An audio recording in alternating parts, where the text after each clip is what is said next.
Gihimong pulseras ni Dato Ulama, 29 anyos, nga taga-Palimbang Sultan Kudarat, apan kasamtangang nagarenta sa usa ka balay nga makaplagan sa Baryo Blaan, Dakbayan. Human nga nasikop, pasado alas 12 sa udto kaganina, gumikan sa bypass operation nga gikasa bato kaniya sa hiniusang puwersa sa City Investigative Bureau kun CIB o sa City Anti-Illegal Drug Surveillance Operations Group kun KAIDSOTG.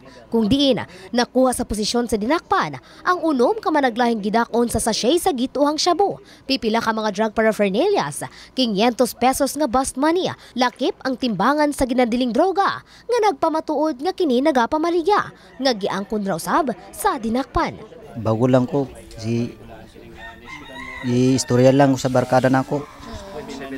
Tapos kaya ngun siya nga wala man kay trabaho para mabuhay nimong mga bata nimo na tagaanta ka. Saysay pa niini nga bag-ura kuno siya nagapamaligya apan malas kuno niya nga dali siyang nasikop. Apan pagpaklaro sa kapulisan nga dugay na matud pa nilang gisubaybayan ang kaso sa dinakpan. Gani, duna pa gani kuno siya alias nga ginadala. Actually, di ba yung nahuli nung yesterday ng alias Dots din yun. Doon ito alias Dots din, pero na-reveal siya sa mga taktik sa mga information natin sa mga previous na na-apprehend na may alias Dots talaga na lumalabas. Yun nga lang, dalawa pa lang gumagamit ng alias Dots. So ito, nasa watchlist natin to. Asa manigikan imong mga stock shabu sa gatag sa imuha? Sa Cotabato. Cotabato. Kinsa nga tao nagahulog sa imuha dere? Si Mervin. Ha? Mervin. Nasutang gawas sa droga. Usa-usab ka motorsiklo ang nakuha sa panimalay sa dinakpan nga giprenda lamang kuno kaniya sa 10,000 ka pesos. Apan imbestigahan pa usab kuno kini sa kapulisan tungod walay papeles nga napresenta ang dinakpan. Sa pagkakaron, nagpadayon pa ang interogasyon sa kapulisan batok kang Ulama. Samtang napuno usab og pangutana ang panghuna-huna ni Jefferson Santos, 31 anyos, nga taga Coronadal City, dihang gisikop kini sa mga personahe sa Philippine Drug Enforcement Agency kun PDEA 12. Kung diin, midagan lamang kuno siya gumikan sa kahadlok, human nga makadungog og buto doon sa iyang gibarugan pasado alas 7 kagabi.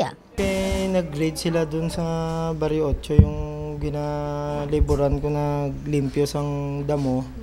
Kay Bulacan man to. Bigla sila nag-abot na raid daw. Tayo pag-abot nila dito, nagpaputok sila sa baril, nagtakbo man ko. Kaya hindi ko mambalaan kung ano kay bigla sila nagpalupok. Apan nasuta nga nasikop puno ang dinakpan, pinaagi sa bypass operation nga gipaygayon sa PDEA 12 sa usa ka barangay sa Coronadal City. Kung diin ang matud kunong target sa maong ahensya, mao si Raul Sorongon. Apan dali kining nakadagan dihang namatikdan kuno ang presensya sa PDEA. Hinungdan nga nasikop si Santos ug ang kauban pa niining si Miguel Salak, 52 anyos, nga residente usab sa susamang syudad. Actually, tatlo ito silang target talaga natin sa bypass natin, but yung isa naka-elude ng arrest after na sense niya na may paparating na ibang tropa. So, yung dalawa nakuha natin, itong isang 31 years old, si Jefferson Santos, and Miguel Salak, 52 years old. So, ang nakuha natin, one sachet of suspected shabu, more or less 2 grams ito, and 15 packs of dried marijuana leaves. At nakakuha rin tayo ng digital weighing scales, dalawa actually ito, and various drug paraphernalia.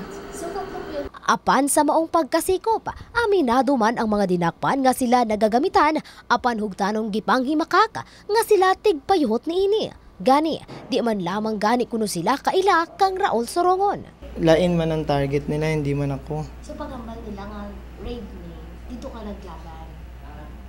Pagambal nila yung nagpalupok na sila ng ano. Pero naglagan ka kung ano? Nakulbaan, abi ko kayo nagpalupok, abi sila sang pusil. Di wala man akong mahimo kung ano. Di pagambal man nila na hindi maglagan, di nagpundo man ko. Pero sir, kilala mo si Raul? Hindi. Si Raul. Pero hambal abi nila sir. Ito talaga yung target natin? Yung Raul Sorongon.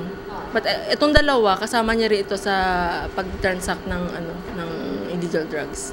Sa pagkakaroon, balog na sa lock-up cell sa PDEA 12 ang mga dinakpan. Samtang atubangon usab nila ang kalapasan sa Section 5, ilawom sa Republic Act 9165 kon Comprehensive Dangerous Drugs Act of 2002. Faith Dandoy, Brigada News.